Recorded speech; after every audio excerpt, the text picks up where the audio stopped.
Welcome to Product Sense, the show where we talk about our favorite eco-friendly tech products shared on Steemhunt, a blockchain version of Product Hunt. I'm Dalio. and I'm Team Humble, and we're glad you're here.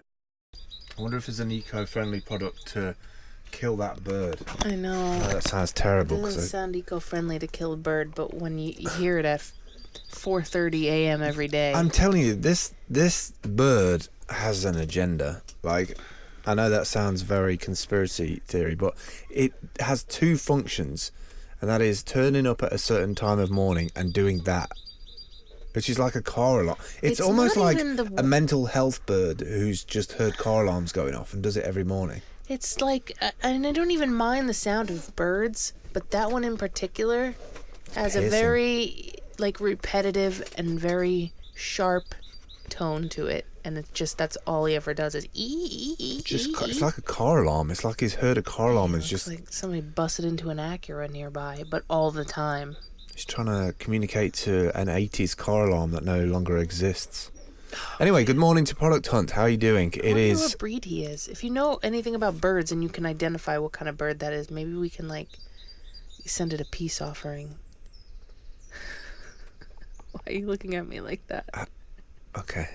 I'm just saying, I want to know what kind of bird it is. Maybe we can, like, feed it. How do we send a peace Maybe we can get it on our side, or maybe we can start feeding it farther away from us. So your idea is get it on your side so you can what? Retrain it to not do that sound? Yes, or maybe just incentivize it to chirp elsewhere.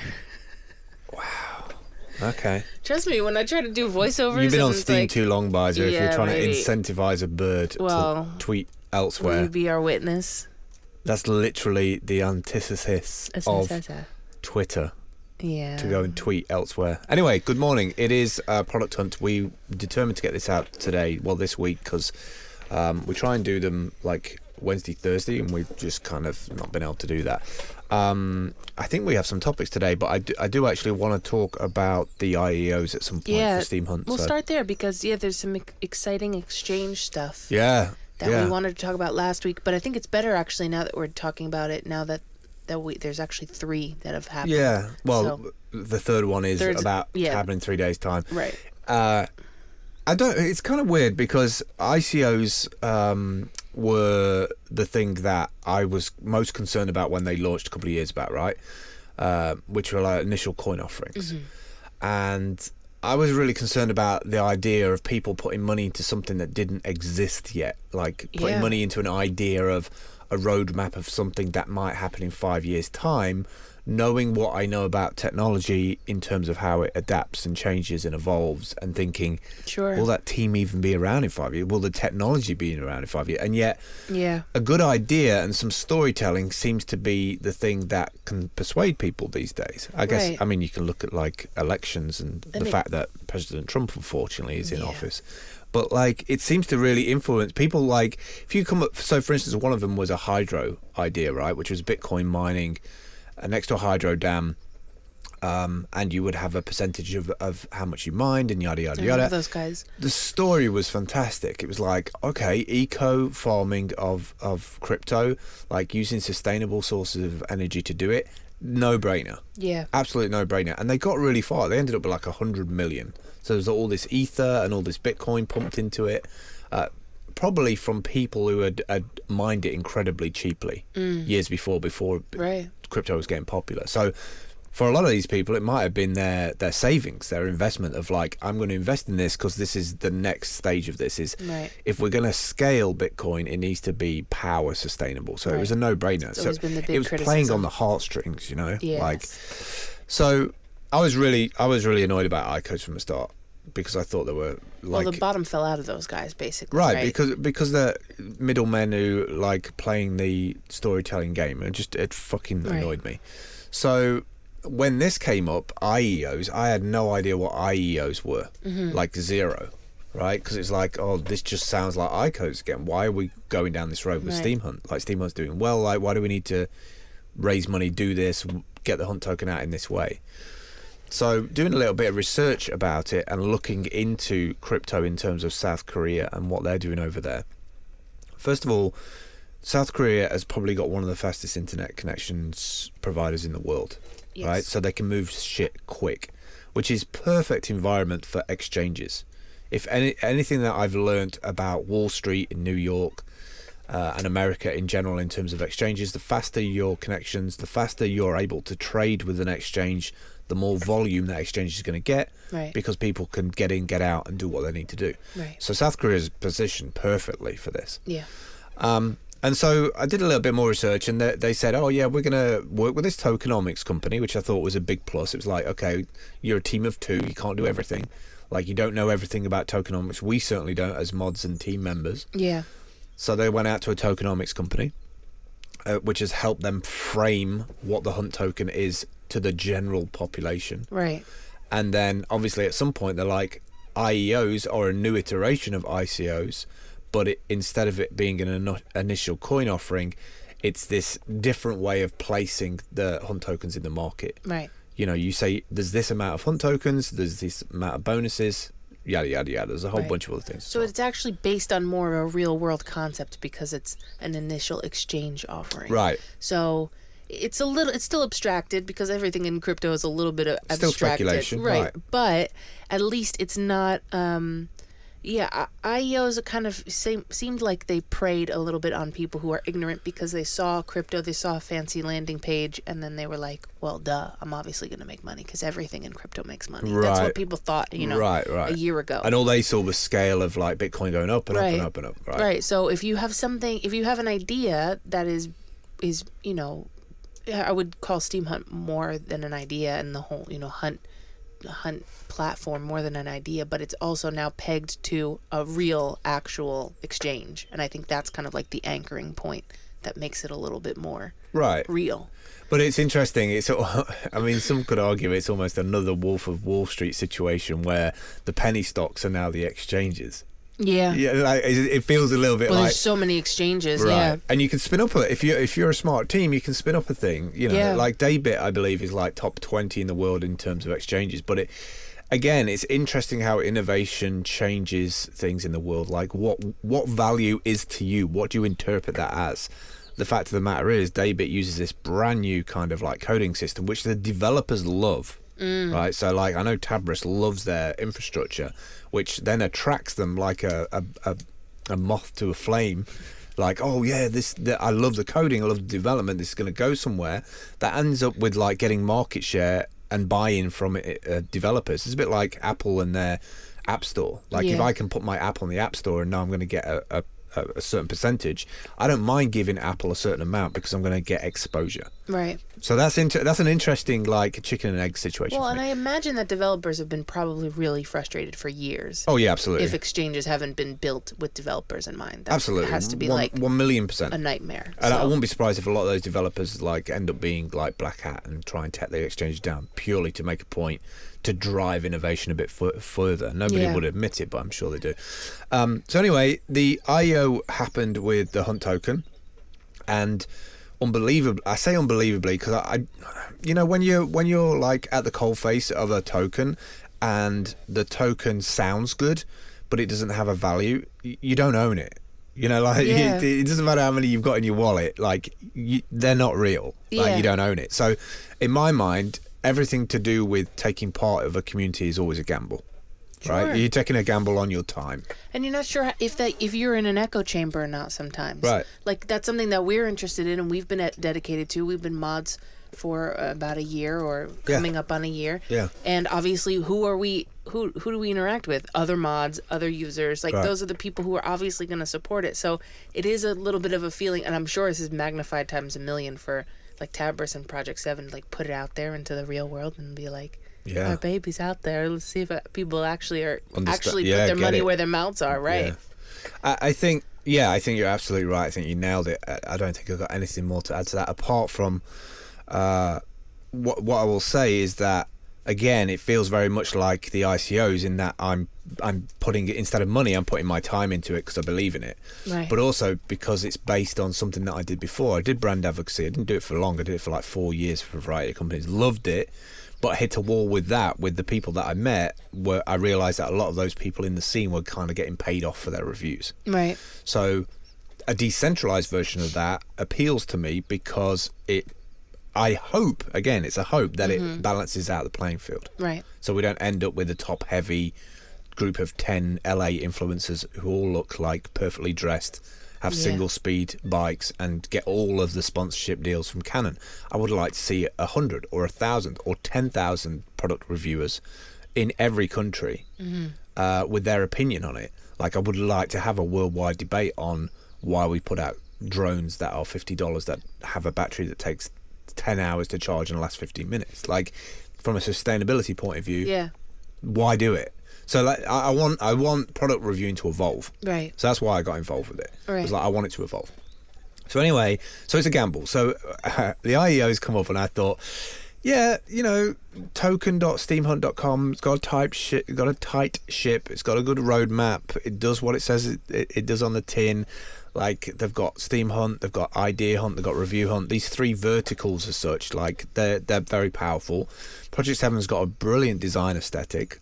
They understand what's current. You know, we have this pink colour, but it's like very much the colour of the year, right? Across I do see it a lot more, right? Ever since that, yeah. Designer land, it's like, you know, this is the new like trust colour, if you like. Yeah.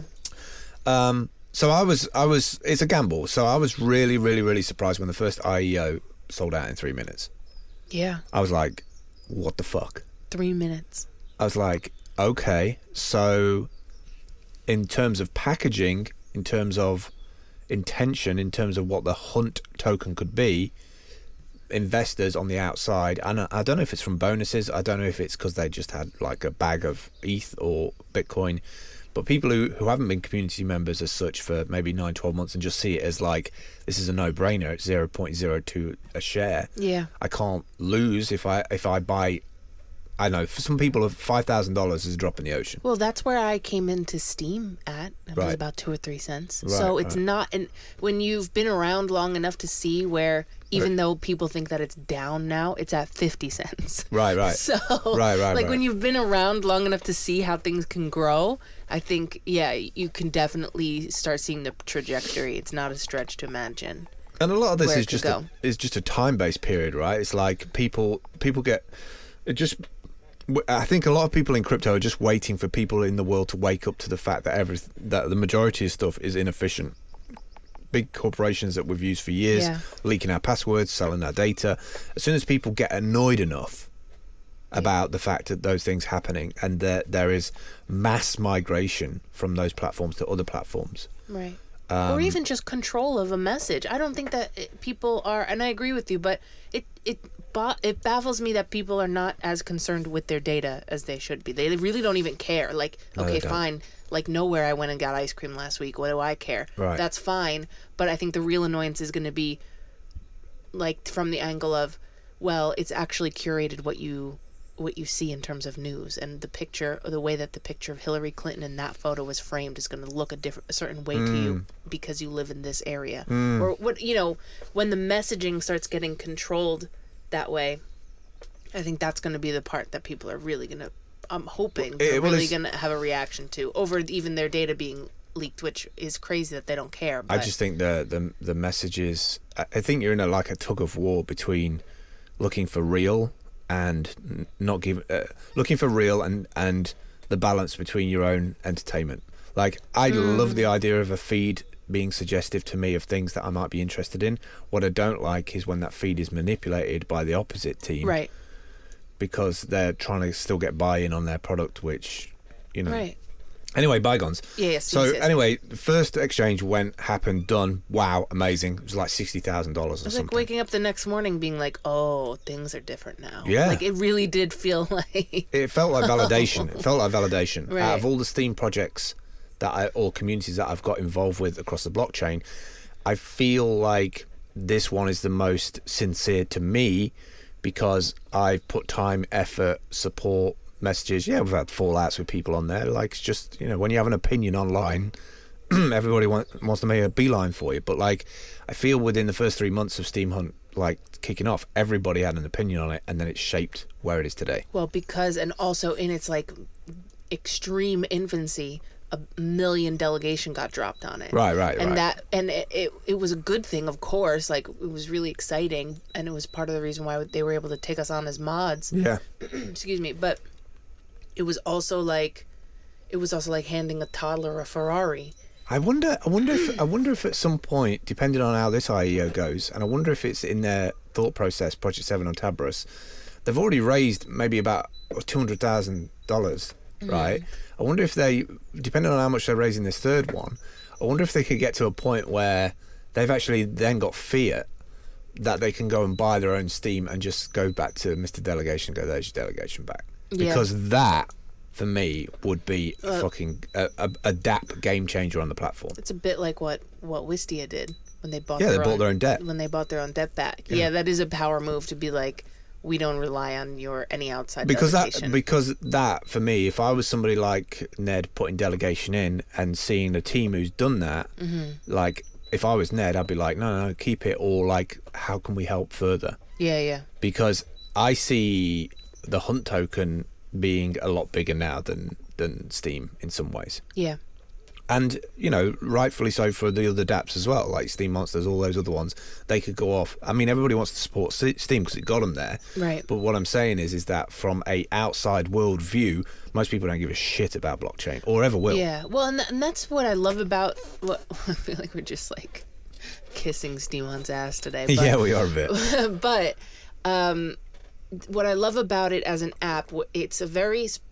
aside from being a game, it's one of the only dApps that I can think of that you can interact with on the Steam blockchain and not give a damn about the Steam blockchain. Yeah. Which those are going to be the really powerful apps. Like, people who don't care about crypto, don't care about the code, don't want to ever be a witness. Yeah. Like, I want to interact with this site and interface with it on the same level that I interface with Facebook, where it's just like, it's a website, I go to it, I do the thing that I enjoy doing there, and then I leave. There are not many dApps that you can just drop somebody who's not, a crypto enthusiast into, other than games, because games are just easy. Well, you don't Everybody feel can like play you a have to game. align to anything. Right. You just like, you don't have to be that like early adopter type of crypto to enjoy it or use it.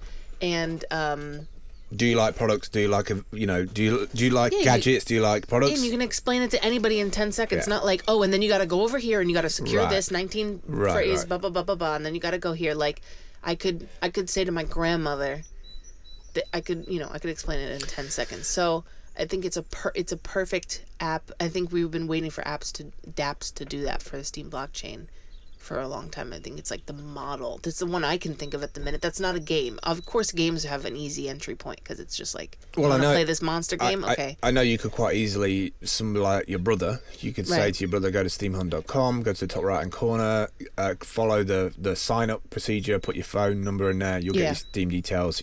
You'd have to tell him don't lose the password because you can't recover it. A lot of people would still be like, oh, I lost my password, where's the recovery? Yeah. That needs to be like, and I know they do that on the Steemhunt website, and I think that's one of the best integrations I've seen. Like there's other ones out there, obviously Steam Ninja, and there's like Roland P's like what widget thing, but I personally, and this is blowing smoke up like Steemhunt's ass, I guess, a little bit, but from a design aesthetic and the flow of it, like it's thought out. Like I mean, that's not to take anything away from the other two because they do a same kind of job, but Of course. I guess I respect the way that Steemhunt did it better because as soon as Hard Fork 20 hit, they started They were mining grabbing accounts. yeah. So they had like 5,000.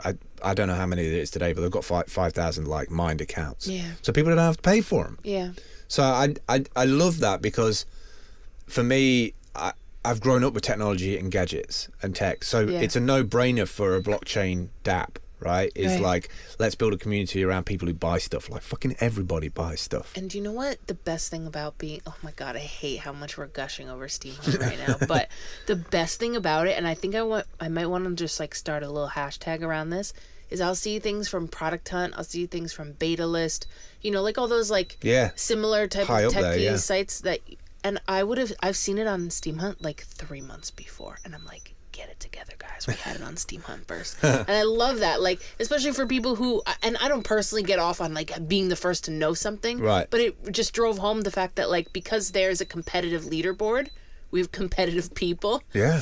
Like digging deep to find Deep. stuff, real deep. So like Gang culture. Yes. Well, yeah. So like if that's something that appeals to you, like being like knowing that stuff and being that guy in the office has got a tool for everything. Oh, it's perfect for like there's things that are just coming out on Product Hunt that people are raving about. I'm like, also old news, fam. Also, a big power tip is that people don't realize this. How many times have you like been really into something product wise on the web, and then you've like, oh, I'll go and get that one day, and then completely forgot the name of the product?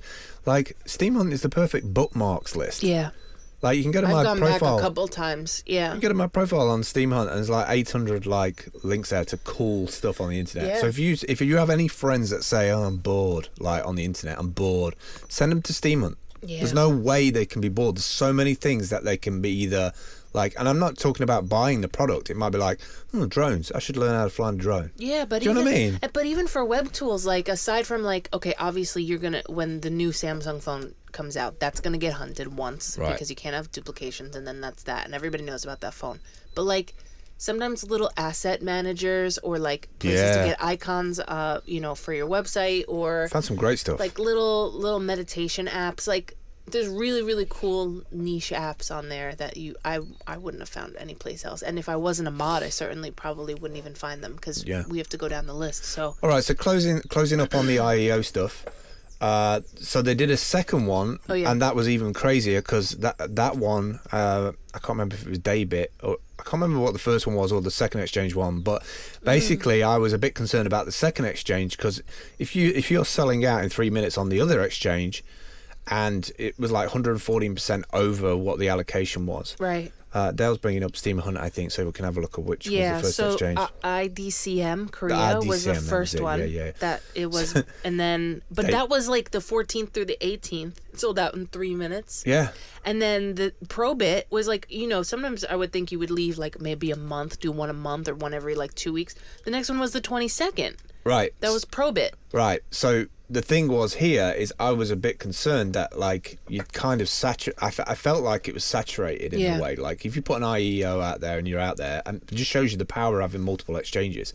So the second one dropped, and I'm like, in my back of my mind, I was like, oh shit, that exchange has got to do better than the other exchange. Otherwise, they'd look like a shit exchange. Yeah. That they haven't got investors on there. Or at least match it. 11 seconds.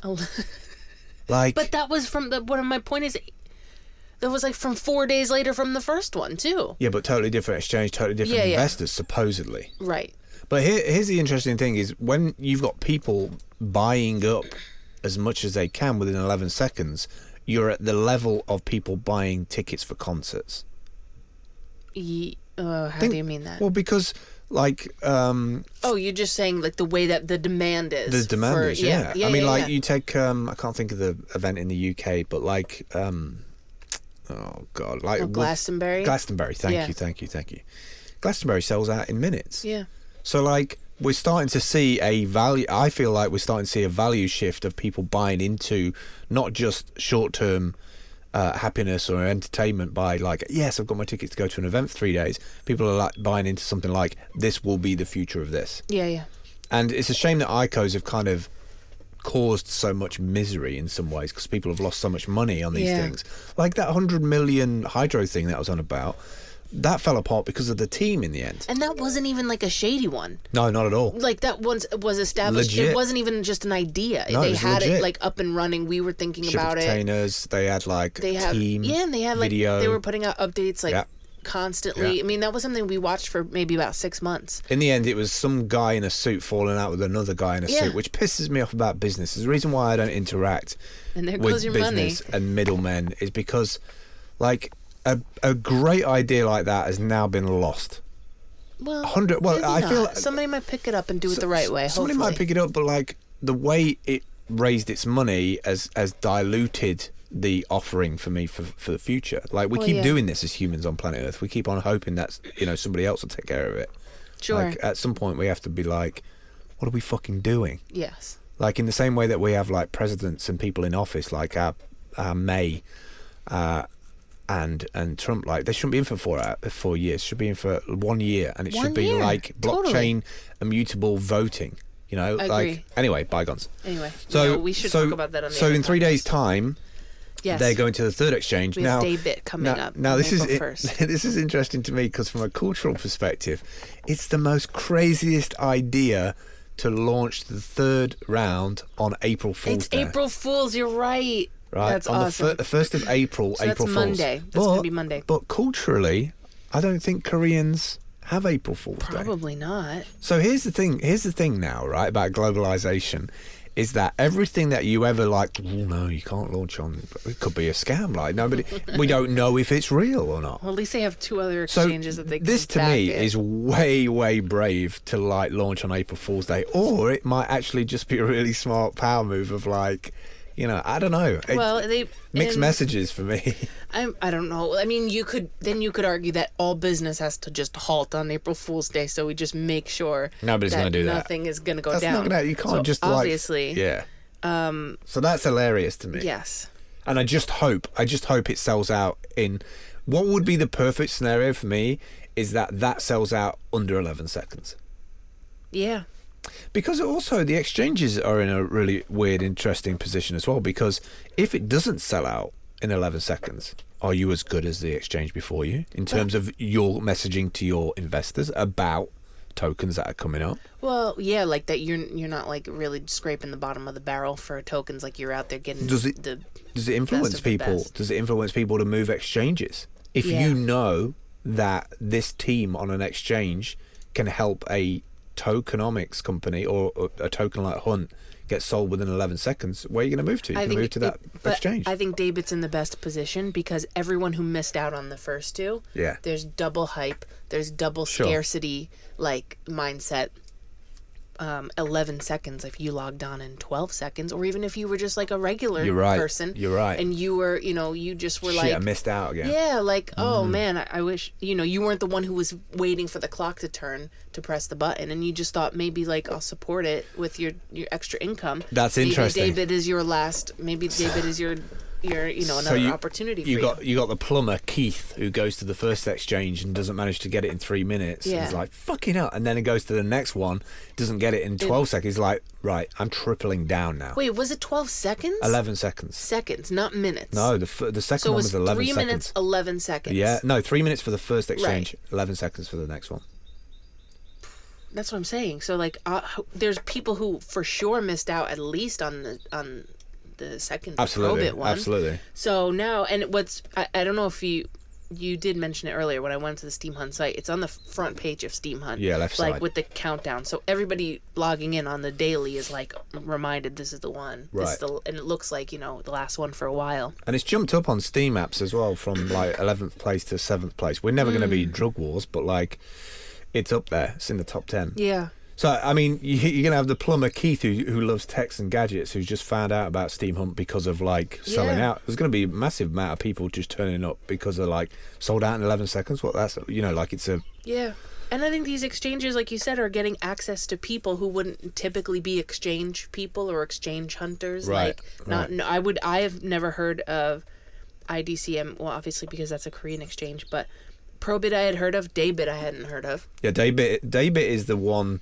is a top 20 brand new, uses a brand new infrastructure. That's the one that like they Tabris really likes. Yeah. But the thing is, they've set themselves up now as a company to even if other companies are looking for blockchain partners, like Project 7 and Tabris are like the go-to people now. Oh yeah, they could Like, they could drop all this and just be consultants for the rest of their their lives. strapline can be on their landing page. We sold out our IEO in 11 seconds. Yeah, that's it. Hand Done. me the business card. Done. Who are you? What do you? Why do I care about you? So, I mean, I don't Yeah. know. I mean, I should probably get Project 7 of Tabris on like a video or audio call at some point, and interested to find out. They now have this like little war chest of money. I don't know if that war chest is going to... They might not want to talk about that. I wouldn't.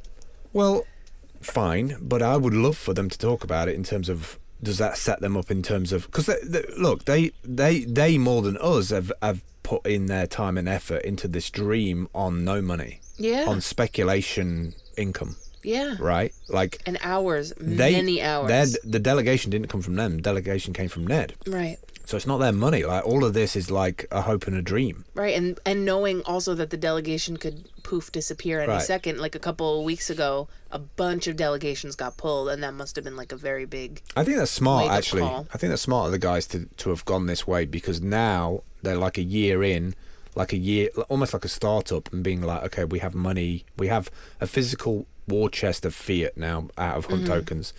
We've validated it in the market.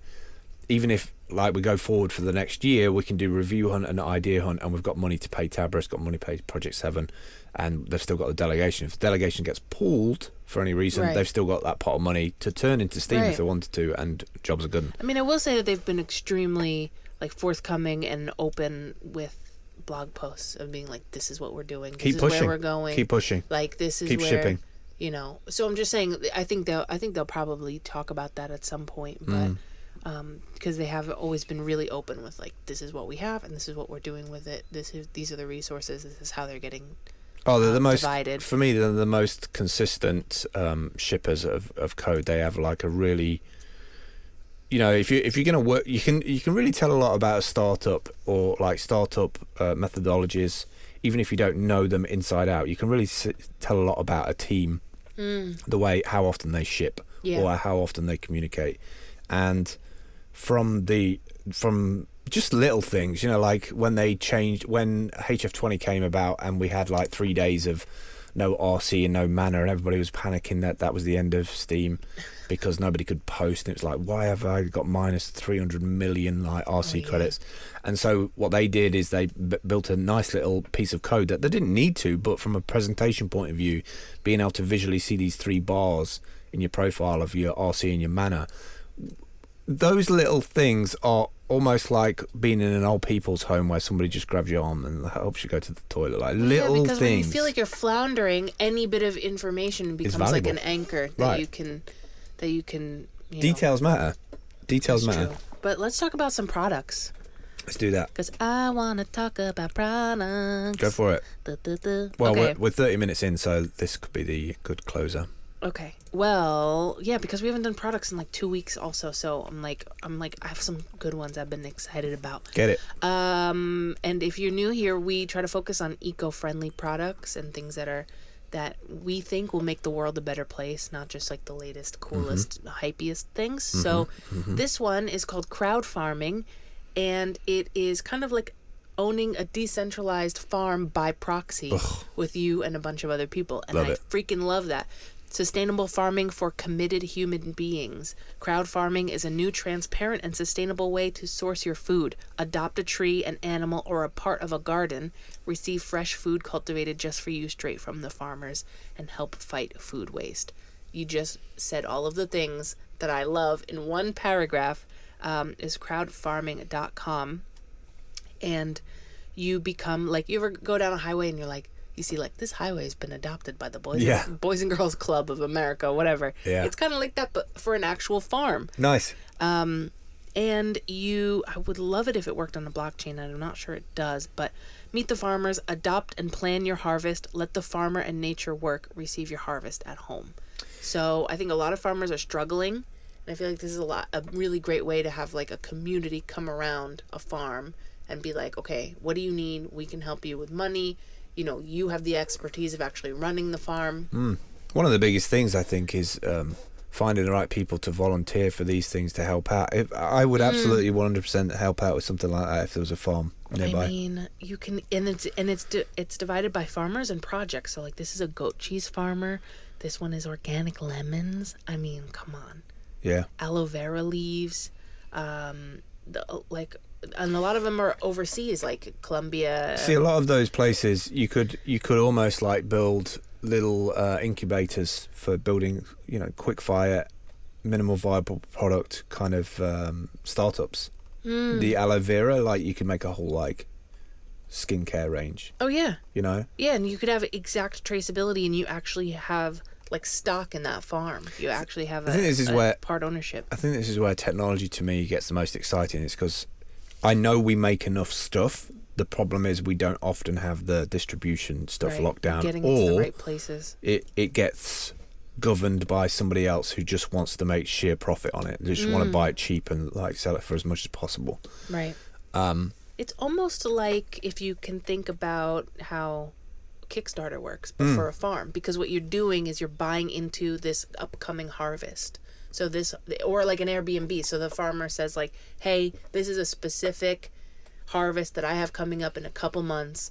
If you buy into it, then you will receive, like this one, for example, you'll receive a box with 421 containers personalized with the name you choose of your olive tree. You get your 21 containers of olive oil. But it's just a smart way of being like unique storytelling, right? Which is what everybody's obsessed with right now. Right. Like, but for the farmer's perspective, the farmer just wants to go out there and work the land and bring out the product. And I'm sure year after year after year, there's like lots that spoil, or they have this nagging human thing that's like, I wish I could do this with it.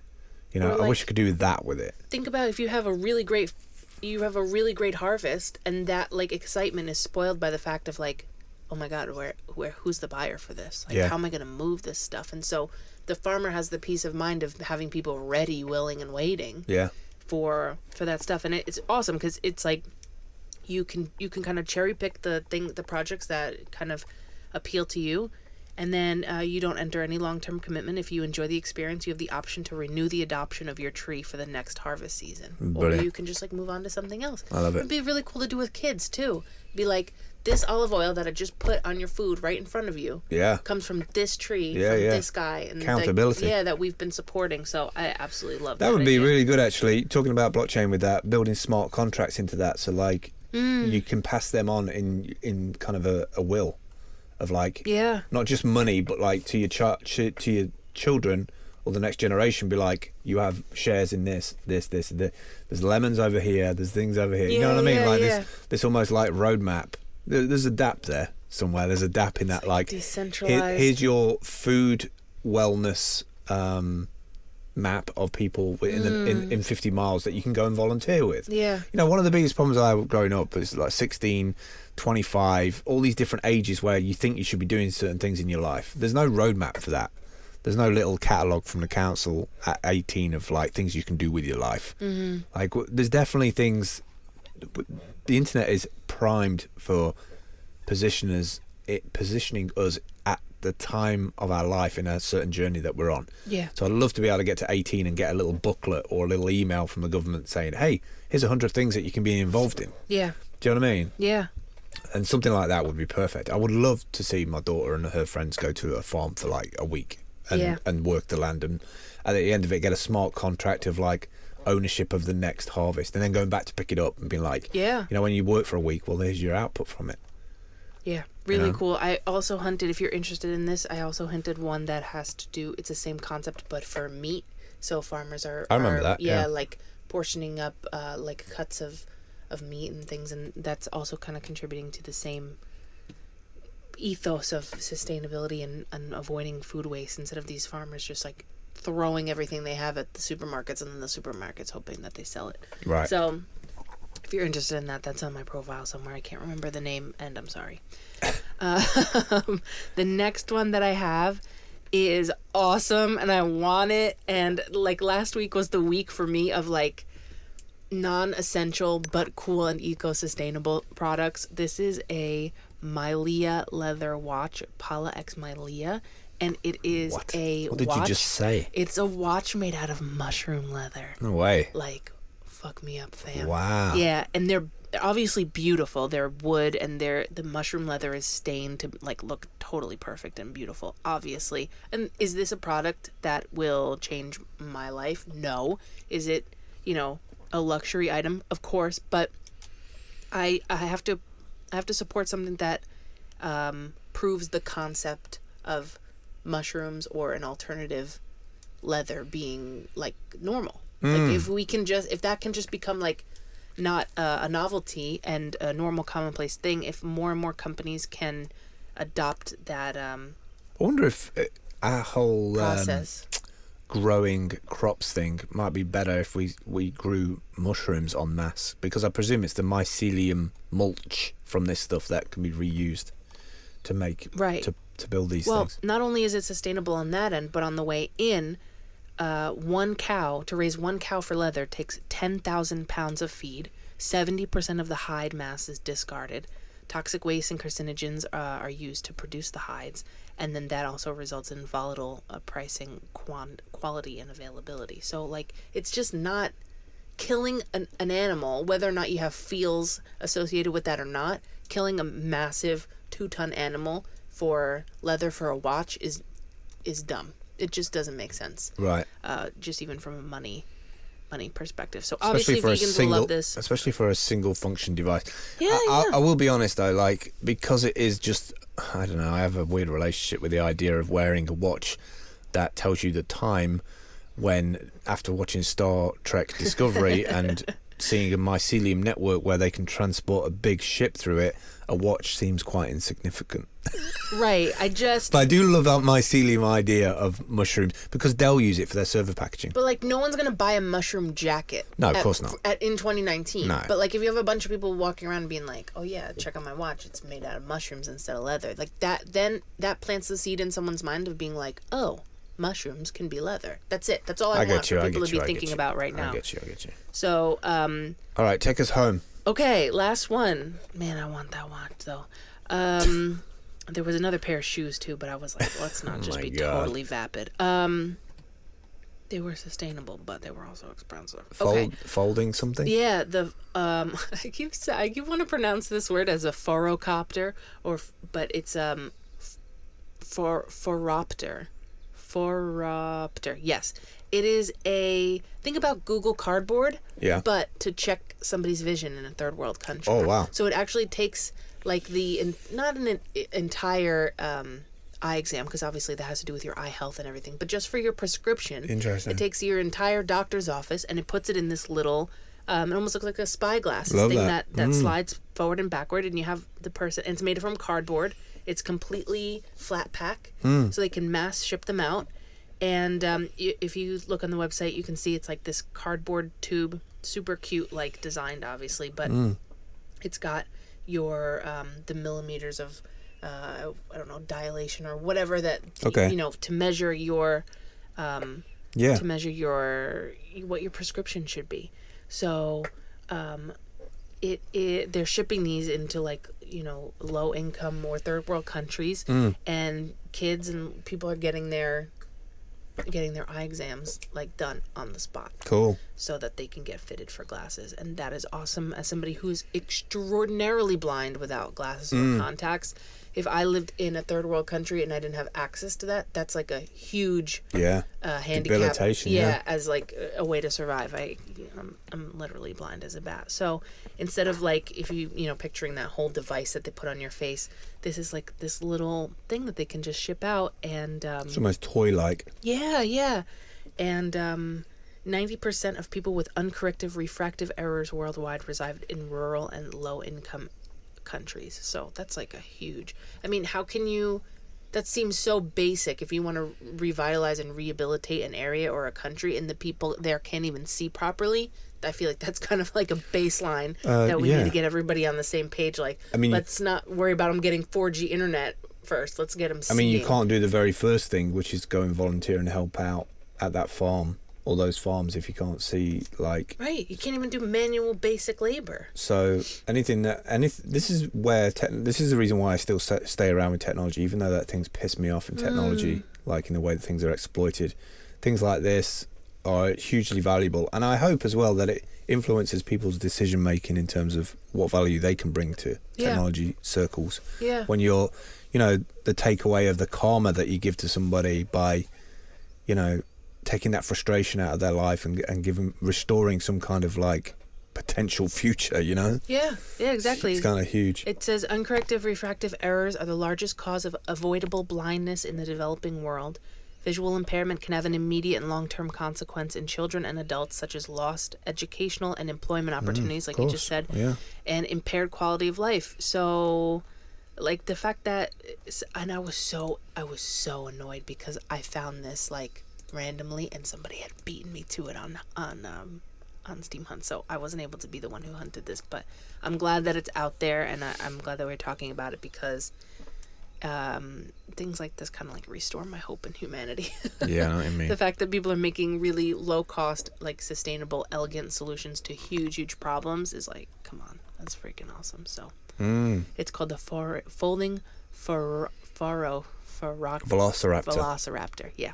Nice. Well, it's fofoproject.com because they made it easy on people like me. On the fofo. On the down low, on the fofo. Cool. So that's all I had some more, but like let's leave it there and we can save some for next week, and yeah, we're at hopefully like 45 minutes, so yeah, and hopefully we'll be able to share some awesome Daybit exchange news next week. Yeah, from April the 1st. So that's on Monday. If you're John the Plumber or whatever your example was, if you're Keith the Electrician, and you want to invest.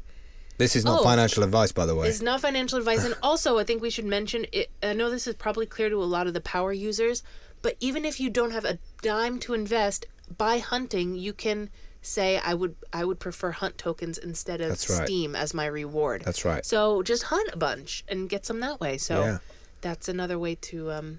yeah, bearing in mind those people who did take part in the exchanges, they bought those tokens at 0.02 cents. So even it doesn't have like, it might have a value, it has a value. So if that appeals to you, like you can probably put if you come in the top 10 of hunting from putting up something really cool and unique that somebody else hasn't put up there, you have to search, make sure it's not duplicated.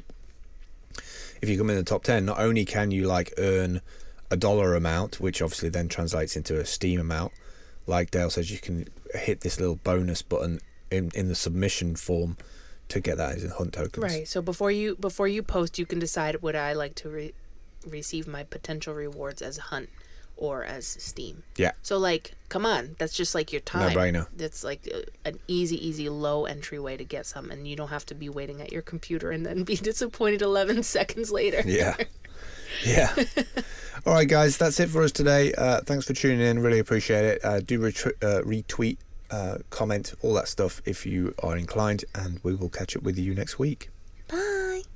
You can support the show by heading to anchor.fm/product sense and clicking support this podcast, or by checking out any of this week's sponsors. You can subscribe to Product Sense wherever you listen to your podcasts. And you can hang out with us on Discord by visiting smarturl.it/talkback. Thanks for listening. We'll see you next time.